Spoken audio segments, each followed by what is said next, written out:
Good morning students, मैं यश Husaini BSc first year की physics class में आपका स्वागत करता हूं। प्रीवियस क्लास में हम डिस्कस कर रहे थे सेंट्रल फोर्सेस के बारे में, यानी कि केंद्रीय बलों के बारे में। ठीक है, तो आज हम उस पर बेस्ड कुछ क्वेश्चंस देखते हैं जिन्हें हम यहाँ पर सोल्व करेंगे, है ना। तो देखो क्वेश्चन क्या है कि हमें प्रूव करना है, ठीक है, क्या कि केंद्रीय बलों के अंतर्गत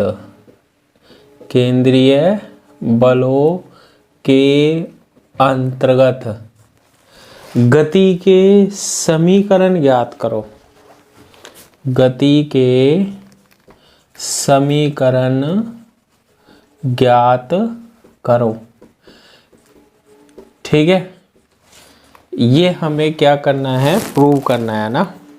देखो इसको हम कैसे फाइंड आउट करते हैं, वीडियो भी क्लियर आ रही होगी आज, है ना, कि जो हमारे पास कोई पार्टिकल है, कोई कण है, और उस पर जो फोर्स लग रहा है ना, उस पर जो बल लग रहा है ना, वो कौन सा बल है, केंद्रीय बल है।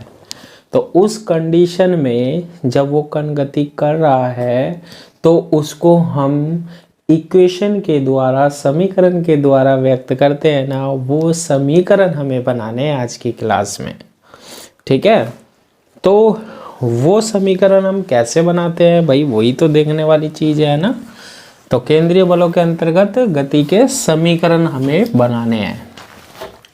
देखो इसको बनाने के लिए सबसे पहले मैं क्या करता हूँ, कार्तीय निर्देश तंत्र यानी कार्टेशियन कोऑर्डिनेट सिस्टम लेता हूँ, ठीक है, जिसमें कितने एक्सिस होते हैं, दो। एक तो होता है एक्स एक्सिस और एक होता है वाई एक्सिस, और ये हमारे पास क्या होता है, ओरिजिन होता है, ठीक है। इसमें हम एक पॉइंट लेते हैं, एक बिंदु P लेते हैं। ये जो बिंदु P है, ये मूल बिंदु से हम मान लेते हैं कि कितनी दूरी पर है, r दूरी पर है। कितनी दूरी पर है, r दूरी पर है। अब ये जो बिंदु P r दूरी पर है ना, मूल बिंदु से, इसके निर्देशांक हम मान लेते हैं क्या है, x, y है। क्या है इसके निर्देशांक, x, y, यानी बिंदु P x अक्ष पर तो x दूरी पर है, और y अक्ष पर कितनी दूरी पर है, y दूरी पर है, ठीक है। तो इसको हम ऐसे दर्शा सकते हैं, बिंदु P से एक लंब डाल दो, कौन से अक्ष पर, परपेंडिकुलर डाल दिया, कौन से अक्ष पर, x अक्ष पर। तो यहाँ डल गया ना, तो ये जो दूरी होती है ना, वो x अक्ष की दूरी कहलाती है। ऐसे ही बिंदु P से हमने यहाँ पर क्या डाल दिया, एक लंब डाल दिया, परपेंडिकुलर डाल दिया, और ये जो हमारे पास दूरी होगी वो क्या होगी, हमारे पास y होगी। क्लियर है। ये जो दूरी है ना, ये r, ये सपोज कीजिए ये x अक्ष के साथ कितना कोण एंगल बना रही है, थीटा एंगल बना रही है, ठीक है।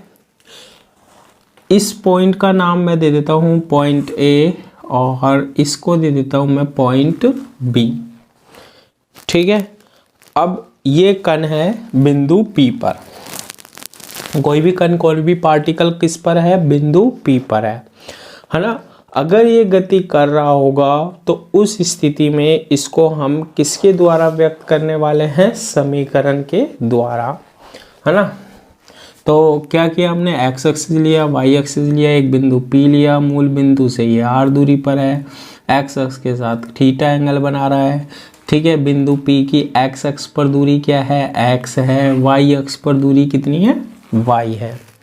अब सबसे पहले हम ये ट्राइंगल लेते हैं, त्रिभुज लेते हैं OPA। ट्राइंगल OAP में हम सबसे पहले निकालते हैं साइन थीटा की वैल्यू। ऐसा क्यों कर रहे हैं, ताकि हम फाइंड आउट कर सकें क्या, गति के समीकरण, मोशंस इक्वेशन। लाल बटे कक्का से साइन थीटा क्या होता है, लंब बटे कर्ण ये थीटा है, ये लंब हो गया, ये कर्ण हो गया। ठीक है, तो लंब कितना होगा, पी ए होगा, और कर्ण क्या होगा, ओ पी होगा। तो यहाँ से देखो पी ए किसके बराबर है, ये y के बराबर है, ये y हो गया, और ओ पी किसके इक्वल है, r के। तो y इज इक्वल टू हमारे पास आ जाता है कितना, r साइन थीटा। ठीक है, इसको हम देते हैं इक्वेशन फर्स्ट। ऐसे ही हम सिमिलरली किसकी वैल्यू निकालते हैं, कॉस थीटा की। आधार बटे कर्ण होता है। ठीक है, तो आधार कितना है, ओ ए है, अपॉन कर्ण कितना है, ओ पी है। तो इसकी वैल्यू रखते हैं हम, ओ ए की वैल्यू कितनी है, x है, और ओ पी की वैल्यू कितनी है, r बन गई। तो यहाँ से हमारे पास x की वैल्यू कितनी बनने वाली है, r cos theta, equation number second. ठीक है, तो हमें x की वैल्यू मिल गई है और किसकी मिल गई है, y की वैल्यू मिल गई है। क्लियर है यहाँ तक? ठीक है, बिल्कुल टेंशन तो लेने की बात ही नहीं है ना। अब हम क्या करते हैं, ये जो इक्वेशन 2 है, जो समीकरण 2 का क्या करते हैं हम, t के सापेक्ष with respect to time, t के सापेक्ष क्या करते हैं, अवकलन करते हैं। ठीक है, यानी कि अगर हम x का अवकलन कर रहे हैं t के सापेक्ष, यानी कि x क्या होगा, चेंज होगा। ठीक है, करो अवकलन, क्या होगा x का t के सापेक्ष, dx अपॉन dt। ठीक है, विस्थापन में समय के साथ परिवर्तन को क्या कहते हैं, वेग कहते हैं। ठीक है, displacement change with respect to time is called velocity. तो हमने t के रिस्पेक्ट में अवकलन किया, dx अपॉन dt लिख देंगे हम। अब देखो इसको कैसे करेंगे हम, r को और cos थीटा मल्टीप्लाई में आ रहा है, r और क्या, cos थीटा। ठीक है, तो कैसे करेंगे, देखो पहले तो हम करते हैं किसका, r का करोगे तो क्या आएगा, dr अपॉन dt, और cos थीटा क्या रहेगा, कांस्टेंट रहेगा। फिर हम r को तो क्या रखेंगे, कांस्टेंट रखेंगे, प्लस होता है r को तो क्या रखेंगे, कांस्टेंट रखेंगे, रख दिया। और cos थीटा का करेंगे तो cos थीटा का अवकलन कितना होता है, माइनस साइन थीटा, और थीटा का t के रिस्पेक्ट में करेंगे तो क्या होगा, d थीटा अपॉन dt। ठीक है, तो क्या आएगा हमारे पास, इसका जो डिफरेंशियल होगा dx upon dt is equal to dr upon dt, dr upon dt क्या, cos थीटा, फिर आएगा minus r sine theta d theta upon dt। तो ये किसकी वैल्यू आ गई, dx अपॉन dt की वैल्यू आ गई ये वैल्यू। अब जब ये वैल्यू हमारे पास बन जाएगी ना, इसका हम एक बार और अवकलन करते हैं। देखो पुनः अवकलन करने पर अगेन डिफरेंशियल करते हैं हम इसका। ठीक है, तो देखो x क्या है, स्थिति है हमारे पास x अक्ष पर बिंदु P की, बिंदु P पर क्या है, कण है। स्थिति में समय के साथ परिवर्तन को क्या कहते हैं, वेग कहते हैं। तो ये क्या है हमारे पास, वेग है। क्लियर है? अब इसका एक बार और अवकलन कर दो तो वो क्या बन जाएगा, त्वरण बन जाएगा। ठीक है, v क्या होता है, dx अपॉन dt, और त्वरण क्या होता है, वेग में समय के साथ परिवर्तन को क्या कहते हैं, त्वरण। तो dv अपॉन dt, और d अपॉन dt और v की वैल्यू रखोगे तो dx अपॉन dt। तो ये क्या बनता है, a is equal to D square X upon dt square बनता है ना। तो इसका एक बार और अवकलन करो, क्या बनेगा, D square X upon D T square is equal to, पहले D are upon D T का करेंगे तो क्या बनेगा, D square are upon D T square बन जाएगा। और कॉस थीटा को क्या रखोगे, कांस्टेंट रखोगे। ठीक है, फिर इसके बाद plus D R upon D T को कांस्टेंट रखो, D R upon D T को कांस्टेंट रखा, और कॉस थीटा का क्या होता है, माइनस साइन थीटा होता है, और थीटा का टी के रिस्पेक्ट में डिफरेंशियल करोगे तो D theta upon D T हो जाएगा। आता है ना करना, थीटा का टी के रिस्पेक्ट में। फिर आ रहा है क्या, माइनस, तो माइनस लगाओगे। अब देखो इसमें कितने फलन है, 3 है, तो तीनों का करना है हमें। करना है या नहीं करना, करना है। तो देखो पहले आर का करेंगे।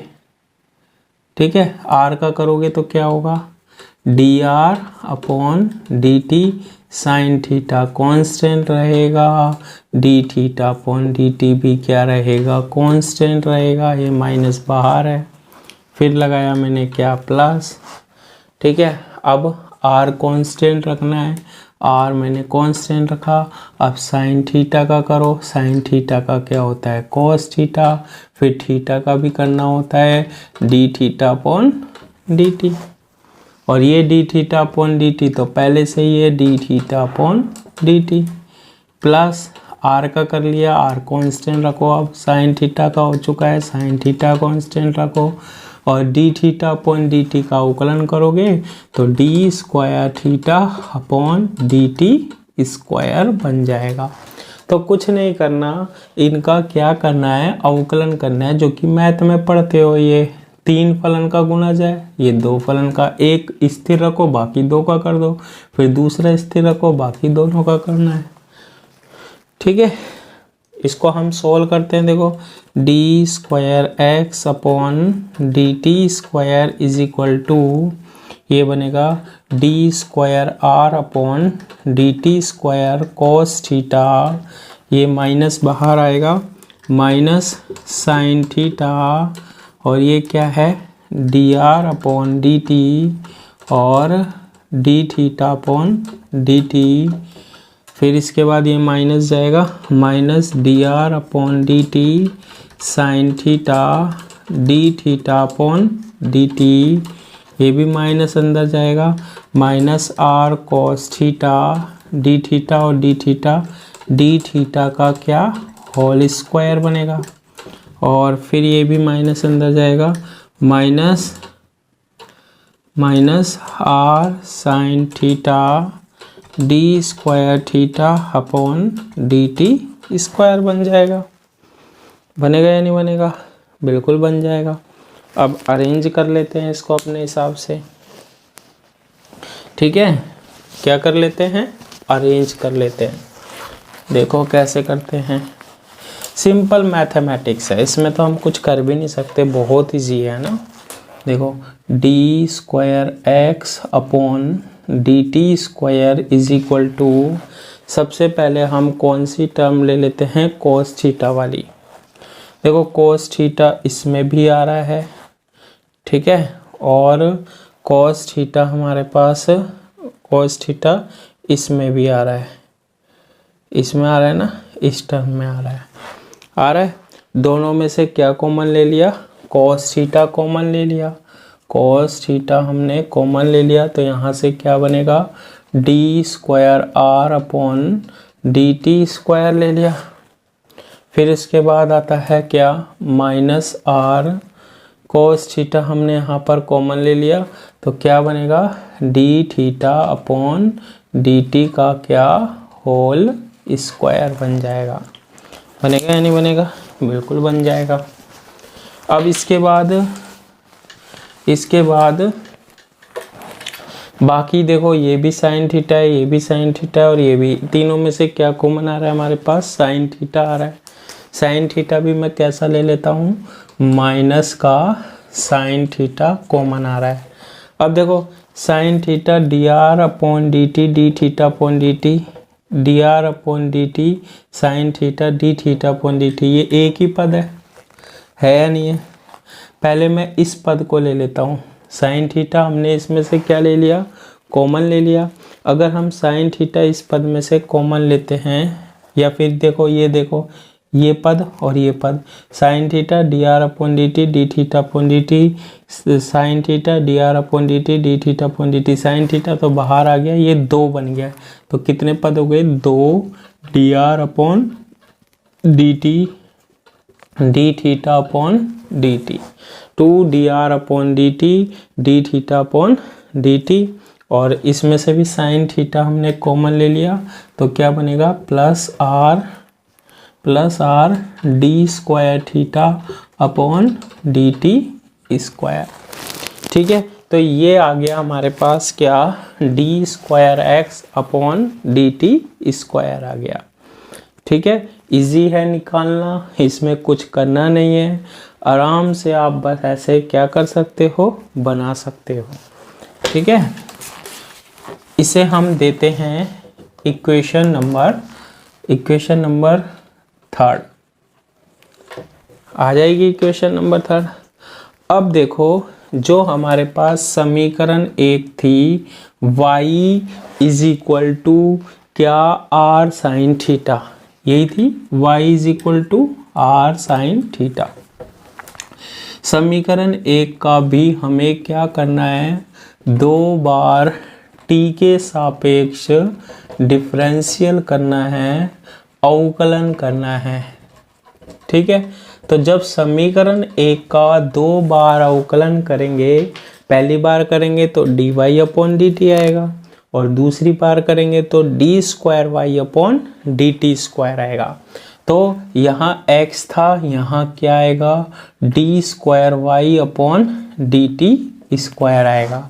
तो देखो, इसका हम बार बार अवकलन नहीं करेंगे, आप करना चाहो तो कर सकते हो, हम सिमिलरली लिख सकते हैं। देखो क्या होगा उस इक्वेशन में और इस इक्वेशन में अंतर में, वहाँ कोस थीटा आया था ना, यहाँ आएगा आपके पास क्या, साइन थीटा, और क्या, D square are upon D T square minus R D theta upon D T का क्या, होल स्क्वायर। पहली बात तो ये, जब आप 2 बार अवकलन करोगे ना इस समीकरण का, तो वहाँ तो कोस थीटा आया था, यहाँ आएगा sine theta D square are upon D T square minus R D theta upon D T का क्या, होल स्क्वायर। फिर यहाँ माइनस था तो यहाँ प्लस आएगा, और साइन थीटा की जगह यहाँ पर क्या बन जाएगा, कोस थीटा। सीधा याद रख लेना, नहीं 2 बार कर लेना, प्रोसेस बहुत बड़ा हो जाएगा, है ना। तो कोस थीटा और 2 D are upon D T into D theta upon D T plus are into D square theta upon क्या, डी टी स्क्वायर, और इसको हम देते हैं इक्वेशन नंबर 4। ठीक है, cos theta 2 D are upon D T, D theta upon D T plus R D square theta upon D T square बना लोगे।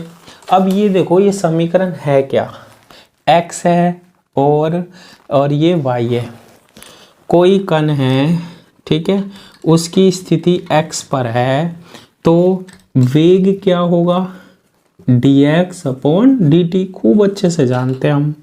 ठीक है, त्वरण क्या होगा, त्वरण होता है वेग में समय के साथ परिवर्तन, velocity change with respect to time. फिर हम इसे लिख देते हैं d अपॉन डी टी, क्या लिख देते हैं, d अपॉन डी टी, और v की जगह क्या, dx upon D T.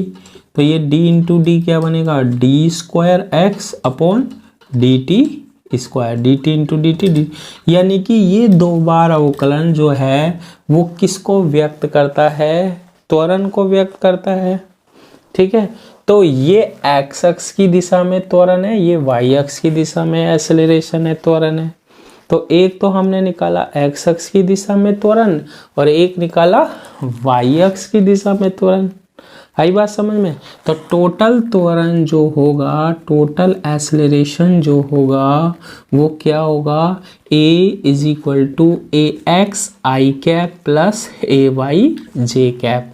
X अक्ष की दिशा में त्वरण जो होगा ए एक्स, और एक्स अक्ष की दिशा को कौन व्यक्त करता है, आई कैप, सदिश रूप में लिखा, ऐसे ही ए वाई और जे कैप।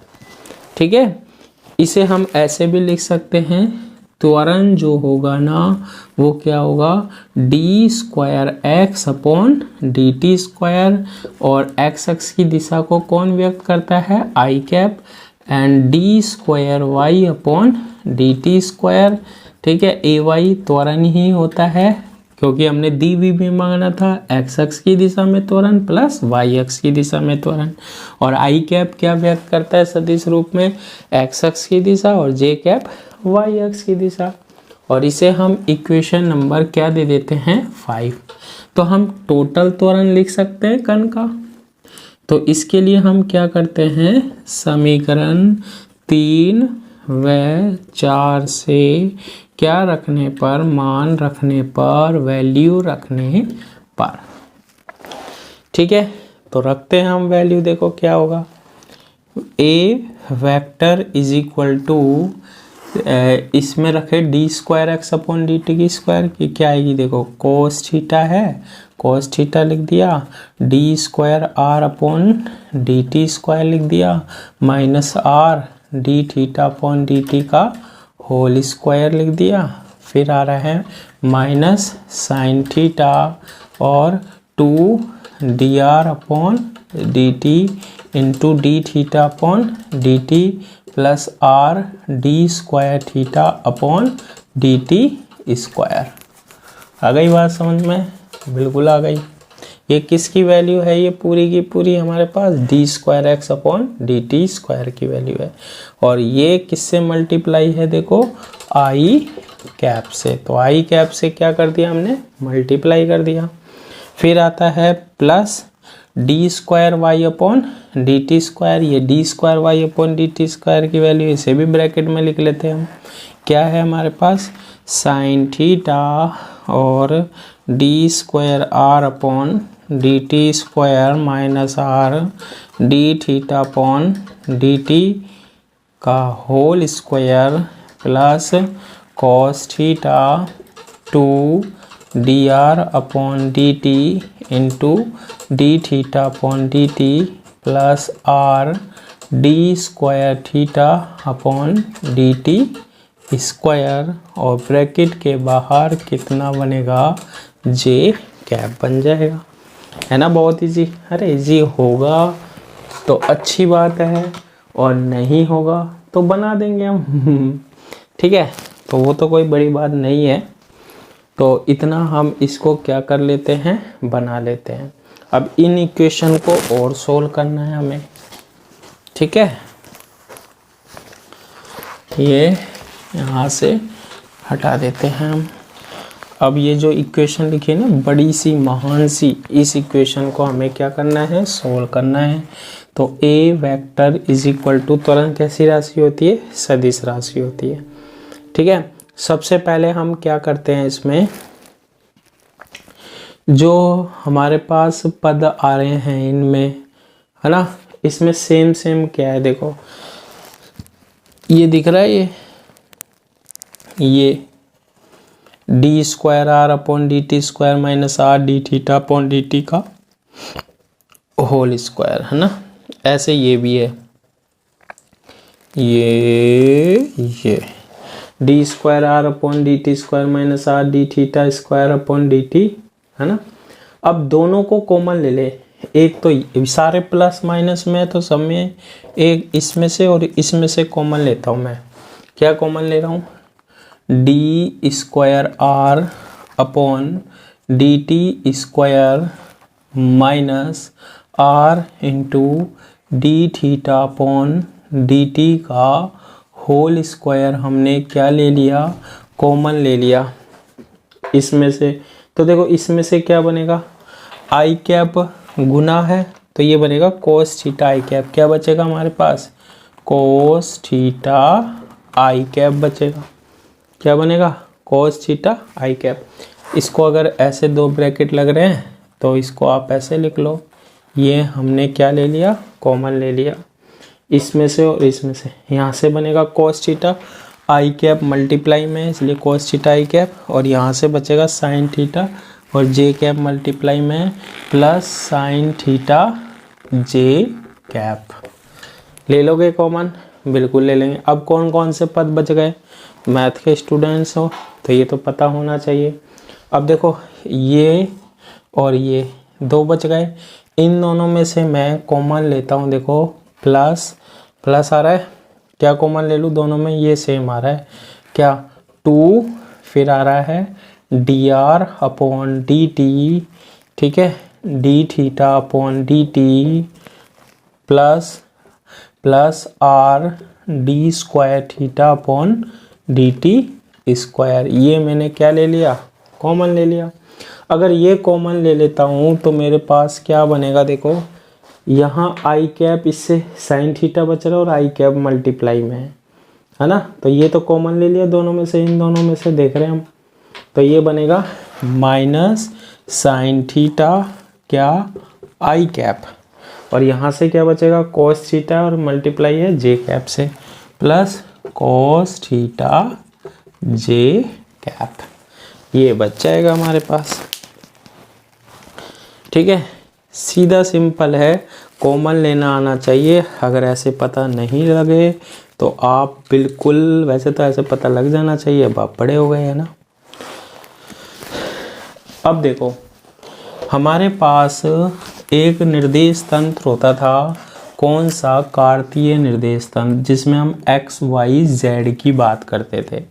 अभी जब आप सेकेंड ईयर में जाओगे पास होके, है ना, कैसे जाओगे? पास होके जाओगे, है ना, तो वहाँ पर हम r थीटा फाई भी पढ़ेंगे। ये होता है हमारे पास गोलीय निर्देश तंत्र, ठीक है, स्पेरिकल कोऑर्डिनेट सिस्टम होता है, जिसमें हम r थीटा फाई की बात करते हैं।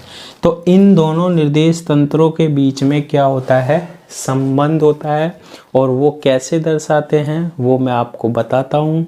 देखो यहाँ पर ये आई कैप और जे कैप है, cos theta I cap plus sine theta क्या जे कैप, ठीक है, ये जो पद है, और एक क्या है? Minus sine theta I cap plus cos theta J cap.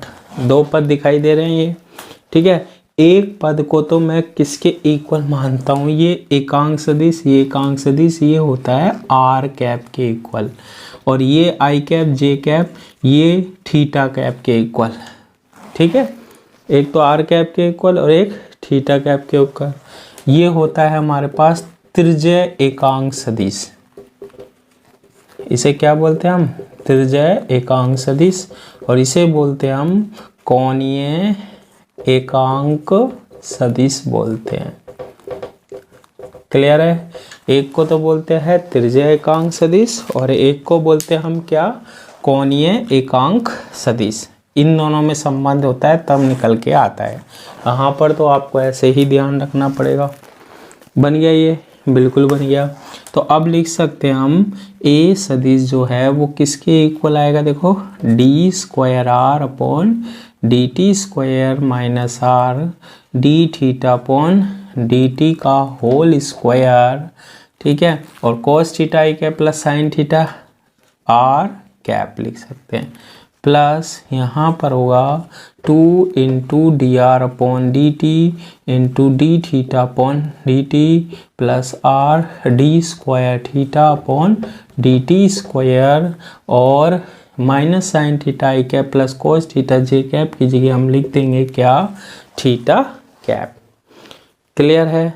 बिल्कुल क्लियर है। अब देखो इसके बाद मैं क्या करता हूँ कि ये जो पद आ रहा है ना, ये वाला पद ए वेक्टर इज इक्वल टू, इसको मान लेता हूँ ये ए आर के इक्वल। इसको किससे डिनोट कर दिया? ए आर से।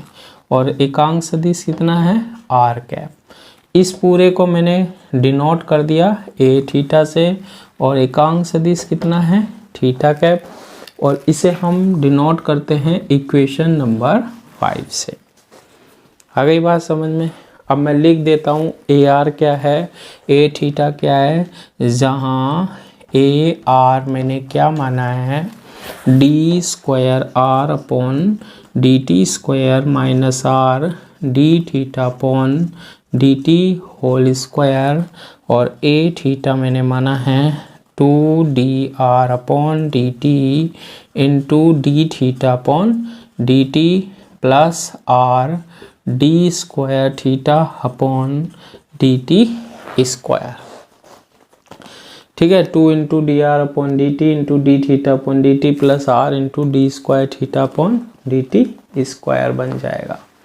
ये ए आर की वैल्यू हो गई और ये ए थीटा की वैल्यू हो गई। क्लियर है? आगे देखो, हमें गति के समीकरण निकालने हैं, मैथमेटिकली ड्राइव करना है हमें। अब देखो ये जो इक्वेशन 5 है, समीकरण कौन सी 5, ये त्वरण को रिप्रेजेंट कर रही है। किसको रिप्रेजेंट कर रही है? त्वरण को। मैं समीकरण 5 को द्रव्यमान से गुना कर देता हूँ। m क्या होता है? द्रव्यमान होता है। ठीक है, तो इसको गुना किया तो ये बनेगा m a सदिश। ठीक है, ये क्या होगा? m इंटू ए आर आर कैप प्लस ये क्या बनेगा? m इंटू ए थीटा इंटू थीटा कैप। अब देखो न्यूटन्स लॉ क्या कहता है? F is equal to M A होता है। तो ये समीकरण जो है वो किसको रिप्रेजेंट कर रही है? बल को। यानी कि कण पर क्या लग रहा होगा? बल लग रहा होगा जब भी वो गति कर रहा होगा, और वही गति के समीकरण बन जाएंगे हमारे पास। आई बात समझ में? तो m इंटू ए एफ सदिश, और ये हमारे पास क्या बन रहा है? m इंटू ए R into R cap plus m into ए थीटा इंटू थीटा कैप। अब लेकिन जो बल होता है हमारे पास, वो कौन सा बल होता है हमारे पास? केंद्रीय बल होता है, सेंट्रल फोर्सेस होते हैं हमारे पास। और केंद्रीय बल को, सेंट्रल फोर्सेस को हम क्या लिखते हैं? मैंने बताया था F इज इक्वल टू होता है F R into R cap, परिमाण इंटू दिशा। किसी भी सदिश में दो चीज होती है। अब ये जो बल होगा ना, बल में दो चीज होगा, बल का परिमाण जैसे 5 न्यूटन, और बल की दिशा आर कैप, किस दिशा में लग रहा है। क्योंकि बल कैसी क्वांटिटी होती है, कैसी राशि होती है? सदिश राशि होती है। आई बात समझ में? तो इसको हम यहाँ रख देते हैं, एफ आर इंटू क्या? R cap is equal to M into A R into R cap plus M into A theta into theta cap. आ गई बात समझ में? अब देखो हम इसकी क्या कर देते हैं, तुलना करने पर कंपेयर कर देते हैं दोनों पदों को, इक्वल से पहले जो है और इक्वल से बाद में जो है। ठीक है, बना लोगे? हाँ सर बिल्कुल बनाएंगे। ठीक है, बनाते हैं। देखो यहाँ आर कैप का गुणांक कितना है? एफ आर, और यहाँ आर कैप का गुणांक कितना है? एम इंटू ए आर। यानी कि ये गुणांक बराबर लग रहा है ना, आर कैप का गुणांक आर कैप के गुणांक के बराबर कर दो। यानी एम इंटू ए आर, एम इंटू ए आर किसके इक्वल कर दो? एफ आर के। किसके इक्वल कर दिया हमने? एफ आर के इक्वल कर दिया। एम इंटू ए आर किसके इक्वल कर दिया हमने? एफ आर के इक्वल कर दिया। ऐसे ही यहाँ देखो, यहाँ थीटा कैप का गुणांक कितना है? एम इंटू ए थीटा। यहाँ थीटा कैप है क्या? नहीं है। तो एम इंटू ए थीटा, एम इंटू ए थीटा किसके इक्वल होगा? 0 के। एम इंटू ए थीटा किसके इक्वल होगा? 0 के। दोबारा सुनो, यहाँ आर कैप का गुणांक क्या है? एम इंटू ए आर। यहाँ आर कैप का गुणांक क्या है? F R. तो एफ आर किसके इक्वल कर दो? M into A R. M into A R is equal to F R. यहाँ थीटा कैप का गुणांक क्या है? एम इंटू ए थीटा। यहाँ थीटा कैप है ही नहीं, तो एम इंटू थीटा किसके इक्वल होगा? 0 के। ठीक है, अब लास्ट में हमें क्या करना है? कुछ नहीं करना है। यहाँ ए आर की वैल्यू रख देता हूँ मैं। देखो m इंटू ए आर की वैल्यू ये होती है D square are upon D T square minus R D theta upon D T का होल स्क्वायर, ठीक है, इज इक्वल टू क्या, एफ आर। ठीक है, और सेकेंड इक्वेशन क्या है, m into A theta 2 into D R upon D T into D theta upon D T plus are into D square theta upon D T square is equal to 0। इसको हम equation number 6 और इसको equation number 7 दे देते हैं। दे दोगे ना? अब घर से तो लेके नहीं आया हमें, जैसी बनानी है भैया वैसी तो बनानी पड़ेगी ना।